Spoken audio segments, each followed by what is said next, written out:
Chapter 1. The Letter from Lake Geneva. The rain had let up just enough to smear the windows of Allan Pinkerton's modest Chicago office. A grey February morning hung heavily in the sky, clouds the colour of tarnished steel.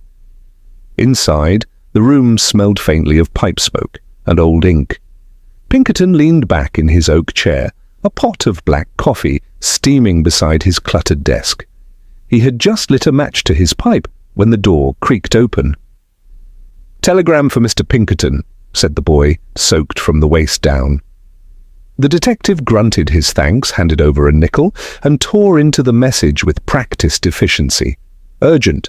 Jonathan Mallory gone. No trace since Tuesday.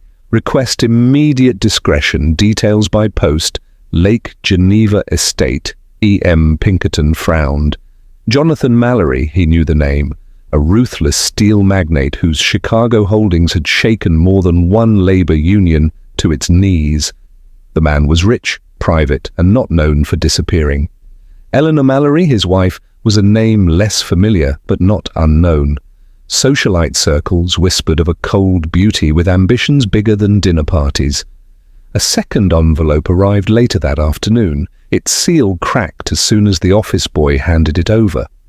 Inside was a neat note in Eleanor's hand, brief but urgent. "My husband vanished without warning. His bed unslept, his horse stabled. No one saw him leave. The staff are silent or ignorant. Please come quietly. Yours, E.M." There were no embellishments, no hysterics. Just one enclosed train ticket to Lake Geneva and a small hand-drawn map of the Mallory estate. Pinkerton noted the unusual precision of the sketch. A woman with something to hide, often prepared too well. By the following morning, he was on the 7:10 train north, watching the grey of the city blur into the whites and browns of rural Wisconsin. As the rattling locomotive pushed through frozen fields and snowbound forests, Pinkerton reviewed what he knew. Mallory was last seen attending a private meeting at the Chicago Board of Trade 4 nights ago. No witnesses had seen him afterward. No carriage had left the estate. And yet, the man was gone, without a trace or a sound. Lake Geneva's train station was a lonely wooden structure wrapped in winter silence. A servant waited on the platform with a lantern and no name. "Mrs. Mallory's orders, sir," was all the man said before driving Pinkerton through a winding trail of birch and oak trees, their branches ghostly white under a fresh coat of snow. The Mallory estate came into view as the sun began to drop below the icy horizon. A towering structure of red brick and stone arches, it loomed over the frozen lake like a fortress guarding a secret. Smoke curled from one chimney, otherwise the house was dark. Eleanor Mallory met him at the door. She was taller than expected, dressed in black velvet with silver threads embroidered at her cuffs. Her blonde hair was pinned with military precision, her expression unreadable. "Mr. Pinkerton," she said, her voice clipped but calm. "You're earlier than I thought." "I don't waste time," he replied, stepping into a foyer of marble and mirrors. "Especially when someone disappears without saying goodbye." She ignored the barb. "Follow me." She led him through a long hall, lined with oil portraits and oriental rugs, finally stopping at a wide, double door. "This was his study," she said. The room inside was untouched. A half-empty decanter of port stood on the desk beside a smoking pipe and an open book of stock reports. A chessboard lay mid-game by the window, one white pawn knocked from the board. But what caught Pinkerton's eye were the small details: a leather glove on the windowsill, a pocket watch left unwound, and a ledger missing from the otherwise neatly shelved bookcase. "I assume you haven't moved anything?" he asked. "Not a thing. I wanted you to see it exactly as he left it." Pinkerton nodded and turned slowly, absorbing the room with the trained eye of a man who had cracked more lies than safes. No signs of struggle, no notes, just a vanishing act. Eleanor's gaze didn't flinch. If you're suggesting he ran off, you're mistaken. My husband was too careful and too proud. That was what troubled Pinkerton most. Jonathan Mallory didn't seem the type to run, but people didn't vanish into snowbanks without reason. There was something in this house, something just beneath the polished surface that reeked of orchestration. "I'll need access to all rooms, servants too," he said. "Of course," she replied, her tone unchanging. "But Mr. Pinkerton, if you find him, I want the truth, whether he's in Milwaukee or in the lake." He gave a grim nod. "That's what I'm paid for." Outside, the wind picked up again, howling against the stone walls like a warning. Pinkerton turned back to the study. The game of chess lay unfinished. He always hated unfinished games. Chapter 2. The Empty Mansion. The morning sun over Lake Geneva glinted weakly through brittle clouds as Allan Pinkerton paced the gravel drive of the Mallory estate. The property sat silent beneath a crust of snow. Not even the birds stirred. It was the sort of stillness that made even seasoned men nervous. He began with the front steps, stone slabs etched by age and use. No drag marks, no blood, just faint traces of boot prints, slightly older than the last snowfall. They led not to the gate or stable, but around the side of the house toward the rear garden. The Mallory mansion was vast, 3 floors of turrets, balconies, and long, echoing corridors. Pinkerton spent his morning methodically searching each room, beginning with the ones least used. The ballroom held only covered furniture and the scent of stale perfume. Guest rooms were neatly made, untouched since before Christmas. A long hallway with a locked cabinet full of old hunting rifles led him to a cold attic, where nothing but moth-eaten curtains and dust met his inspection.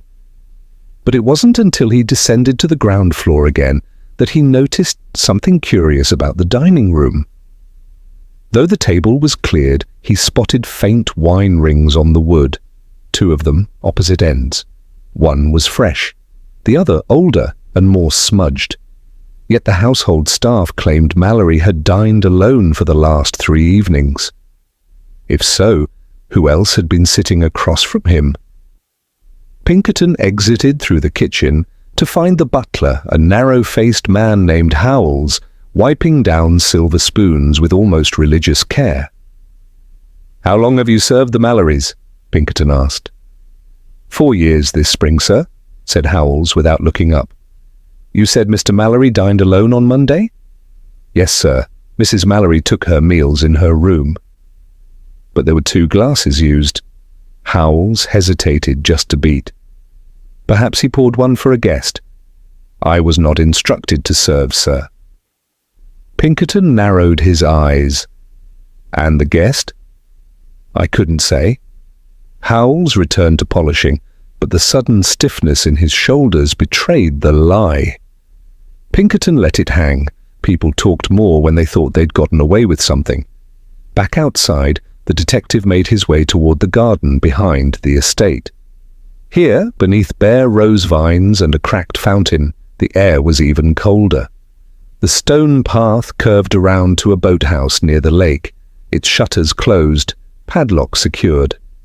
Pinkerton crouched beside the path where a broken planter lay on its side. Something glinted in the soil. He pulled a handkerchief from his coat and carefully picked up a single cufflink, gold, with a steelworker's crest etched in the middle. Jonathan Mallory's. Inside the boathouse, nothing appeared out of place. The boat was dry, tied down with care, the oars stacked neatly nearby, but a thin layer of moisture coated the floor, condensation that should have frozen solid in this weather. Someone had been inside recently. Pinkerton stepped onto the back dock. The lake stretched out, flat and silent, save for a few distant cracks of ice shifting under pressure. He leaned against a piling and stared at the water.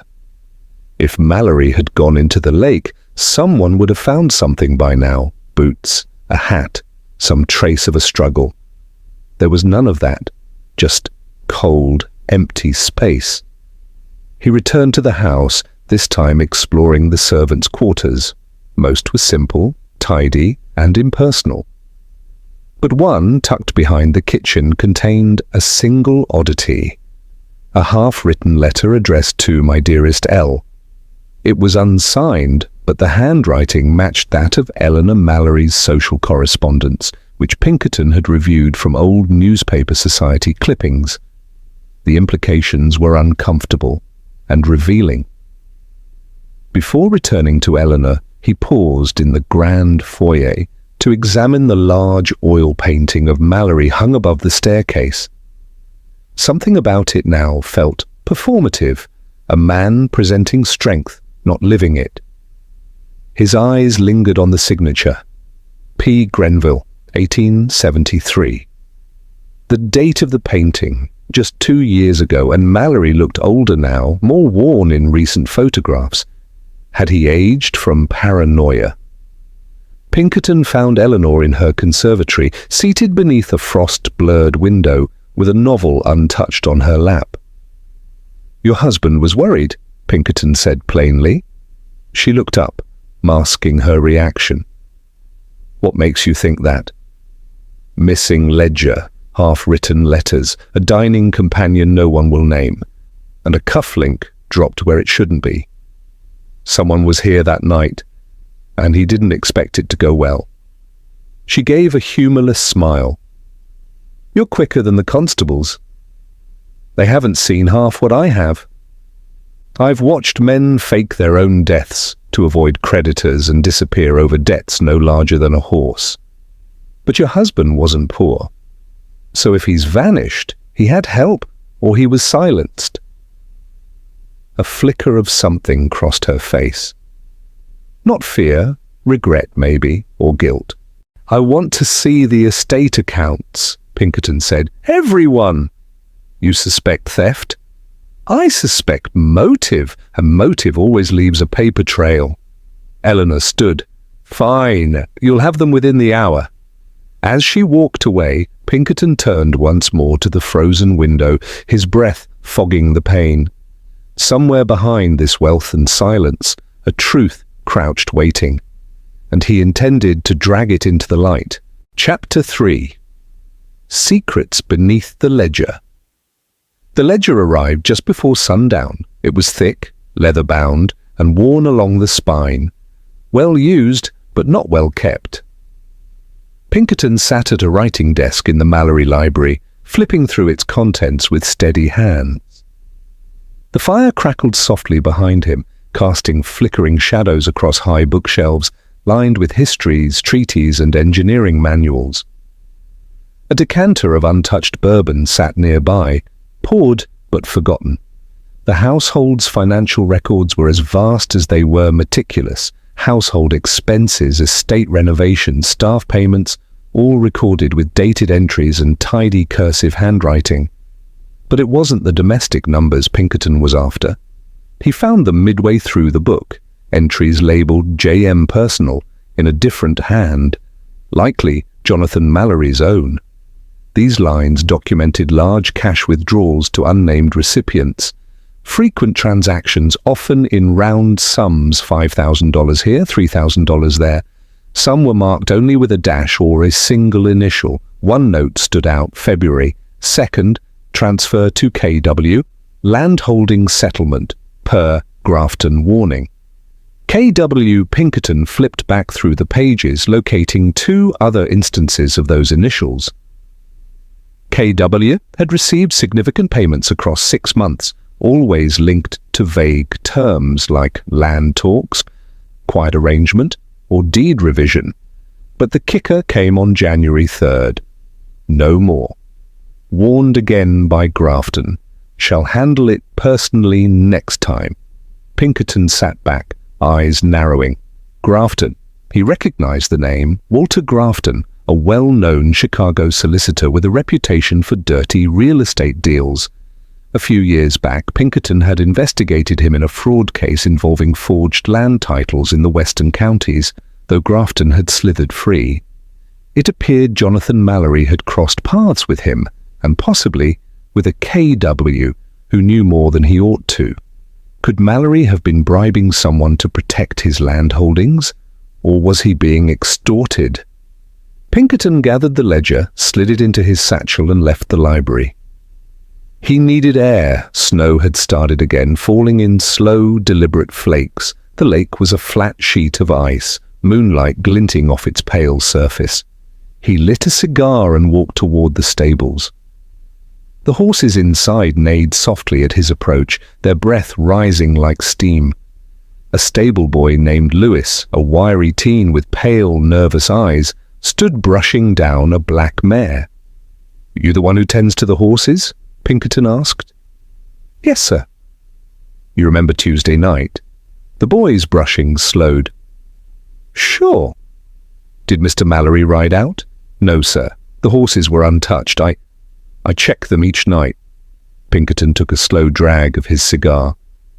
"You sure no one saddled them?" "No, sir." "What about a visitor, someone on foot?" Lewis hesitated.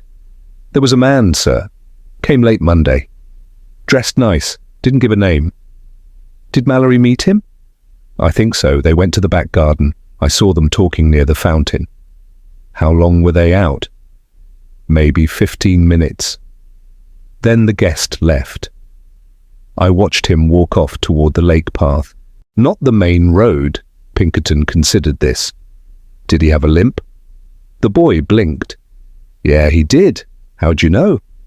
"I didn't," Pinkerton lied, "but now I do." He returned to the house and climbed to the guest quarters, rooms rarely used, but one had recently been made up. Linens folded, towels fresh.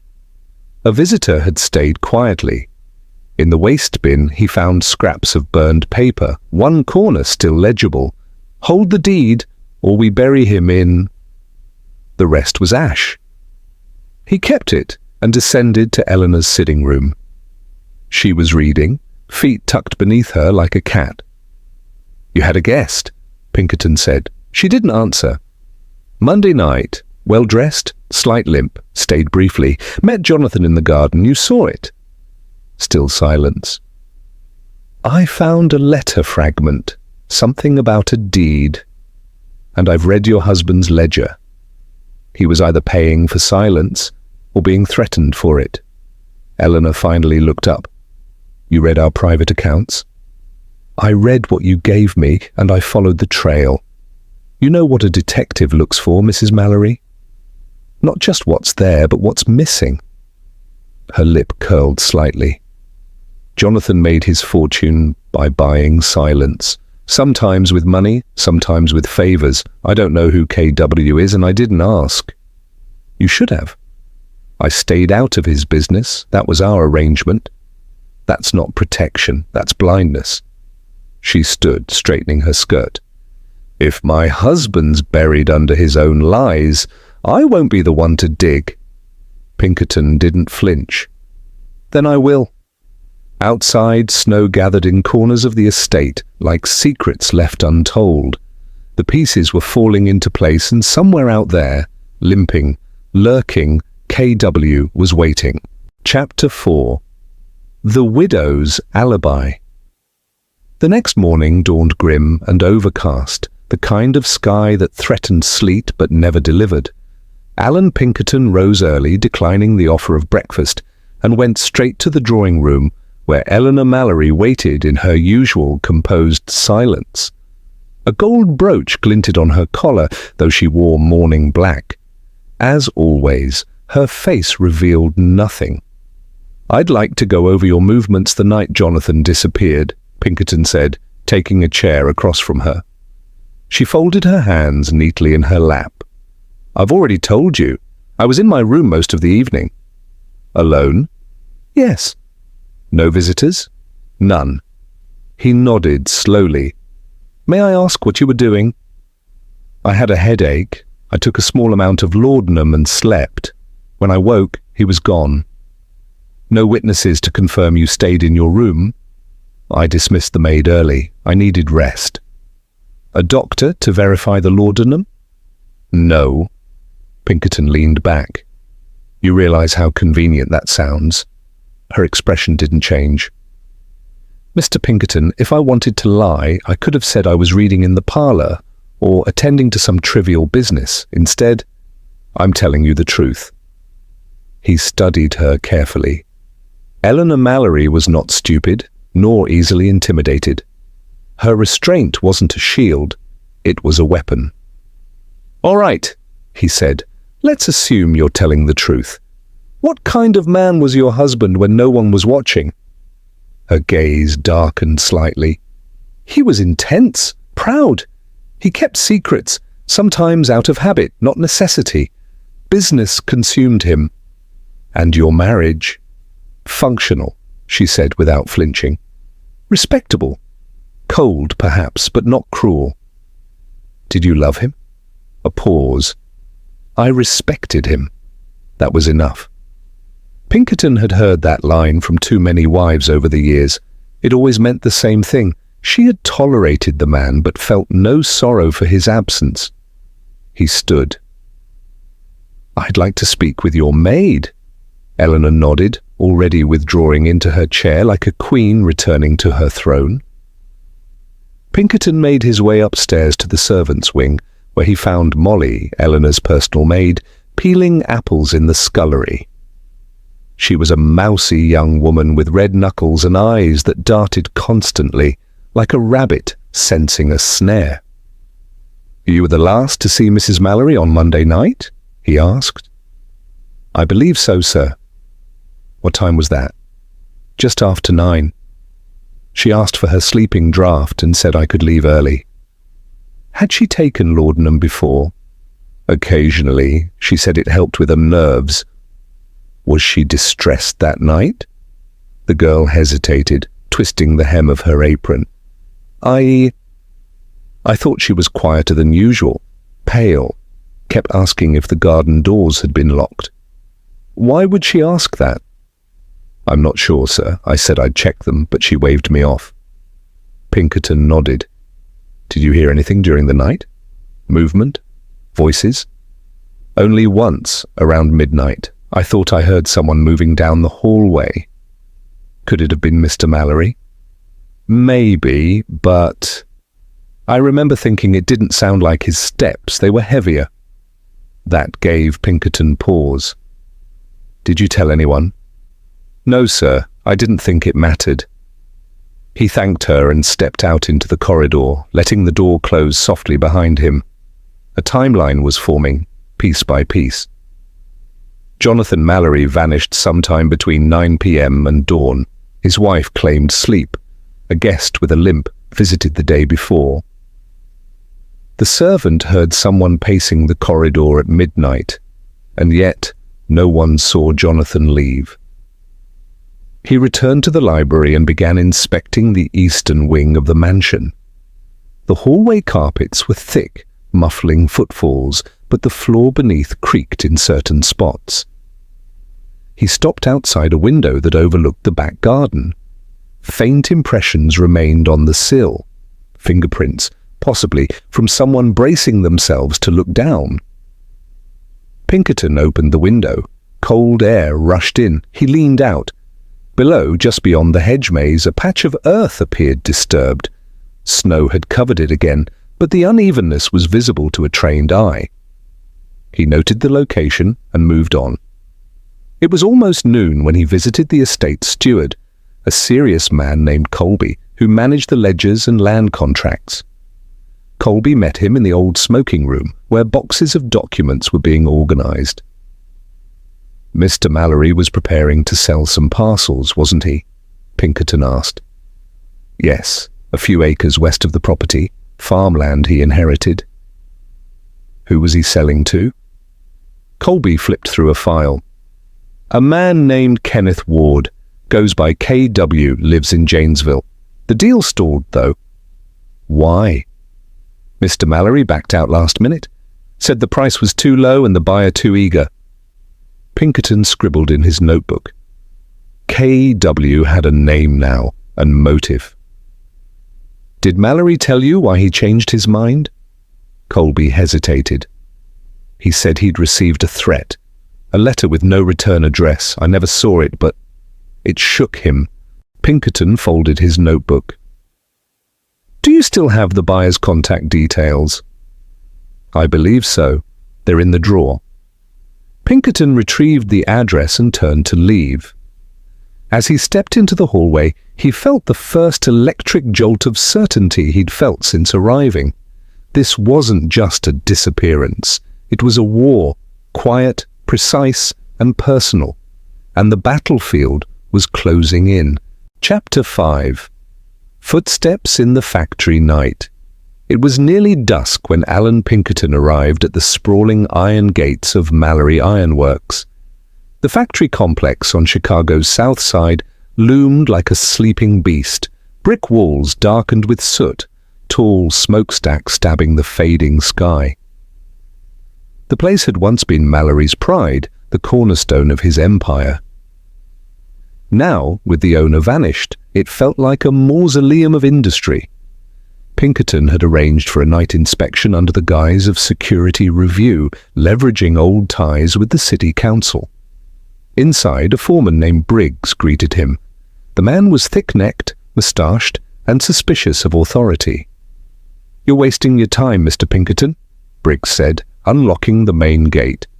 "Ain't nothing here but machines and ghosts. Machines don't leave blood on ledgers, Briggs." The foreman snorted. Fair point. They passed through the main yard, rows of iron rails, stacked pipes, and carts rusting into disuse. Most of the workers had been furloughed since Mallory's disappearance. Only a skeleton crew remained, and even they were wary, as if the man's absence had cursed the very brick. "Let me walk alone," Pinkerton said as they reached the casting hall. Briggs hesitated. "Suit yourself. Just don't get lost. Some of the back sections haven't had power in weeks." Pinkerton entered through a wide steel door, his boots echoing on the concrete. The casting hall was vast, filled with cold forges, abandoned molds, and high rafters thick with grime. A single lantern swung overhead, casting lurching shadows. He moved slowly, scanning the ground. Footprints, some recent, some aged, crisscrossed the dust, but one, set, stood out. Not a worker's heavy boot, but a narrow shoe with a distinctive drag on the right side. A limp. The same detail the stable boy had mentioned. K.W. Pinkerton followed the trail through a narrow passage into the pattern room, a smaller chamber lined with wooden templates and shelving. The temperature dropped noticeably. He paused beside a rack of dies, noting the faintest draft brushing his cheek. Then he saw it. A black iron plate leaned against the far wall, slightly ajar. Behind it, a cavity just wide enough for a man to slip through. He ducked inside. The air grew stiller, the darkness deeper.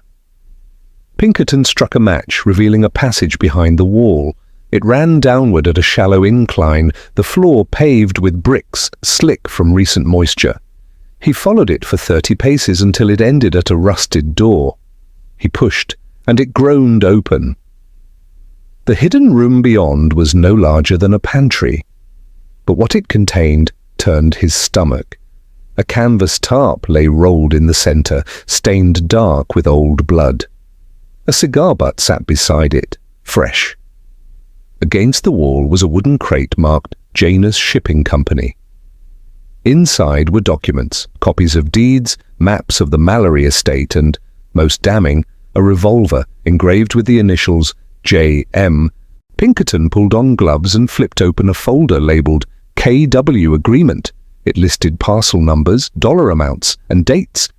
The last entry read, "Meeting confirmed, February 2nd. Resolve or remove obstacle." There was no signature. He packed the documents and pistol into his bag and made for the exit, but as he turned to leave, a sound caught him cold. Footsteps. Heavy, deliberate, approaching from the casting hall. He doused his match and pressed himself into the shadows. A beam of lantern light swept across the threshold. A man stepped into view, broad-shouldered, wearing a long coat and a flat cap low over his brow. He carried something, a crowbar or pipe in one hand. The man muttered, "Should have burned the rest. Fool. Always leave it too late." Pinkerton waited, barely breathing. The man moved further into the room, checking the crate. He cursed softly when he noticed the folder missing. Pinkerton stepped forward. "You're late, Mr. Ward."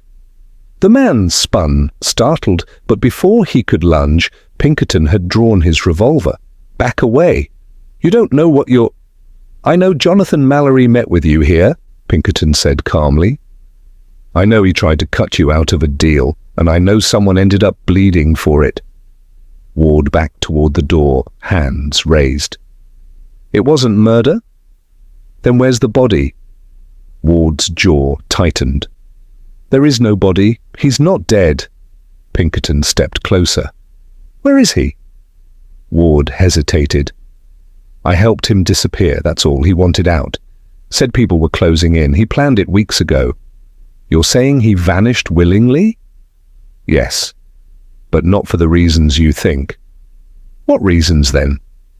Ward's face twisted. "He stole from more than me, from his partners, his wife, everyone.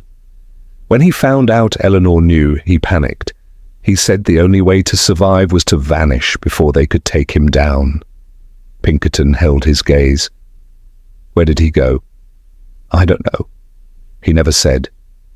Pinkerton didn't believe that, but he saw something else in Ward's eyes. Fear. Not of the law, but of someone still out there, someone worse than either of them. Chapter 6. The boat that never left. By sunrise, Allan Pinkerton was back at the Mallory estate, standing at the edge of the frozen lake behind the boathouse. His boots crunched through a fresh crust of snow, and a low mist clung to the ground like breath from a hidden mouth. A raven croaked from the treetops as the wind teased at his coat. Last night's encounter with Kenneth Ward had cracked the case open, but not cleanly. Ward insisted Mallory had staged his own disappearance, but offered no destination, no witnesses, and no hard proof. Pinkerton knew the man was holding something back. Possibly fear, possibly guilt. Now he needed to confirm the timeline. According to Eleanor, Mallory never left the estate by carriage. According to the staff, he never used the horses. According to Ward, he vanished without a trace. That left the lake. Pinkerton turned to the boathouse door, still padlocked from the outside. He unlocked it and stepped inside, letting his eyes adjust to the dim interior. The small wooden launch, a skiff Mallory used during summer months, sat in its berth, neatly tied, with a faint layer of dust on the hull. But something didn't add up. There were damp streaks along the wooden slats where the boat had been pulled in, too clean to have been left untouched for days.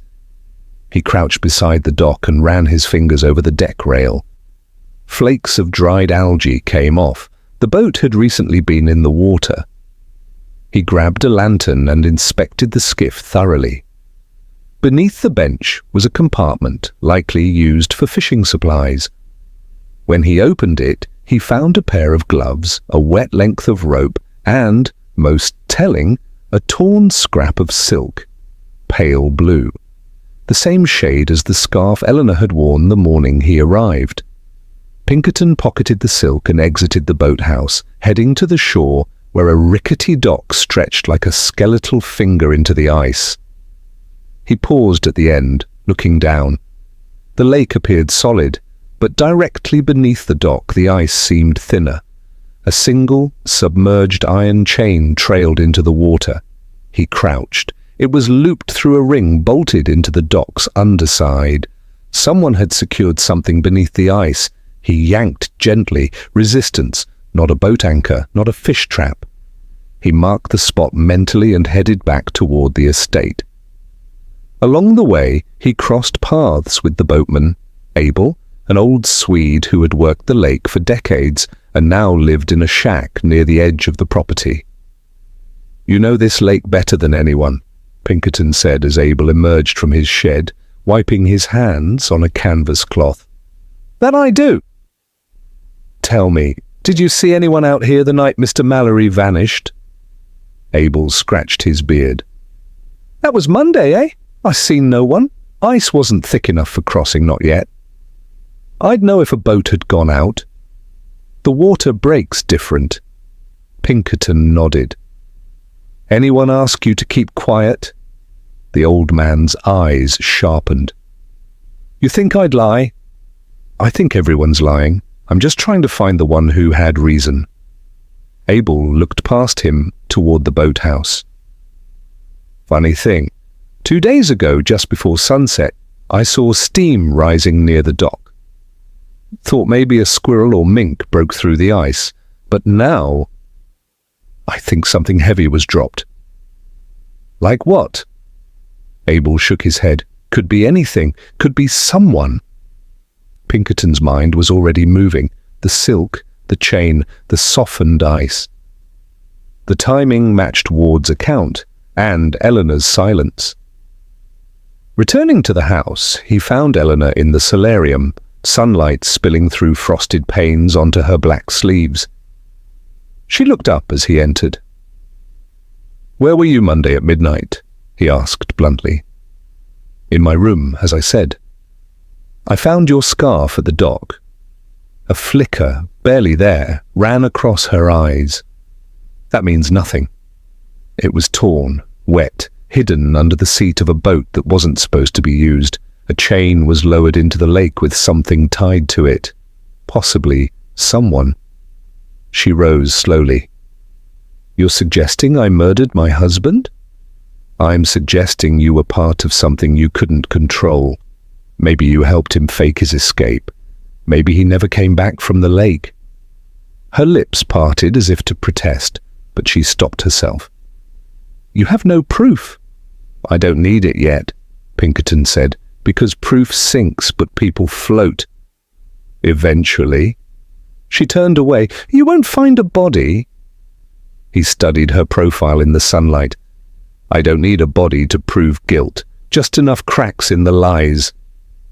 He left her in silence and returned to the shore. The temperature was dropping again. Soon the lake would freeze fully. Whatever secrets it held would be sealed beneath the ice for months. Pinkerton made his decision. By evening, he returned with 2 workers and a heated chisel. They would break the lake open. Whatever had been anchored beneath the dock wasn't going to stay hidden any longer. Chapter 7. The Coffin that spoke. By midday, the sun had climbed high enough to melt a thin layer of ice across the lake, making the water shimmer like a restless mirror. Allan Pinkerton stood on the dock with sleeves rolled and jaw clenched. Beside him, 2 hired men drove the heated iron chisel into the ice with rhythmic force. Each strike echoed across the cold expanse, announcing their intrusion like a drumbeat for the dead. At last, the chain gave a jerk. "Hold!" Pinkerton said sharply. The men heaved, straining as the submerged weight began to rise. Out of the freezing blackness emerged a wooden crate, waterlogged and stained, but intact. It scraped against the dock as they pulled it free, ice sloughing off its sides in jagged slabs. The crate bore no markings, just rusted nails and rot. Pinkerton opened it himself with a crowbar, prying the lid off inch by inch. Inside was not a corpse, but a bundle, a folded coat, bloodied, a shattered pocket watch, and a white envelope sealed with wax. A coffin without a body, but loud in what it revealed. He lifted the coat first. It was Jonathan Mallory's, fine wool, custom-stitched, monogrammed inside the collar. The blood pattern wasn't spray, but soaked through the left sleeve and into the lining. A wound? A staged injury? Impossible to tell yet. The pocket watch was crushed, the glass spider-webbed, its hands frozen at 12:07. The envelope bore no name, but inside was a note scrawled in a trembling hand. They will turn on each other. Ward was only the first. Eleanor, forgive me. Pinkerton stared at the handwriting, comparing it in his mind to Mallory's entries in the ledger. It matched. This was no extortion setup, no simple vanishing act. It was a staged death, but with a message meant to survive. Ward had said Mallory fled, afraid of what was closing in, but this note hinted at more than flight. It hinted at betrayal from within. Pinkerton returned to the estate, where a sealed package had just arrived by courier from Detroit. The label was addressed in bold script to the estate of Jonathan Mallory. No return address. He opened it in the drawing room with Eleanor watching from across the rug, motionless as a marble statue. Inside was a small wooden box, like a miniature casket. Within, a single black chess piece, the king. Beside it, a blood-smeared calling card, Peregrine Trust, Holdings Division, J.G. Farnsworth Pinkerton. Turned the card over. A date, February 6th, tomorrow. What does it mean? Eleanor asked, her voice brittle. It means your husband may have been playing a deeper game than either of us guessed. She crossed the room and stared down at the piece. Why chess? He kept a board in his study. The game was never finished. Eleanor's eyes narrowed. He was always quoting that old line, now in the end the king and the pawn go back in the same box. I thought it was just philosophy. No, Pinkerton said. It was prophecy. No, Pinkerton said. It was prophecy. He left the room before she could ask more.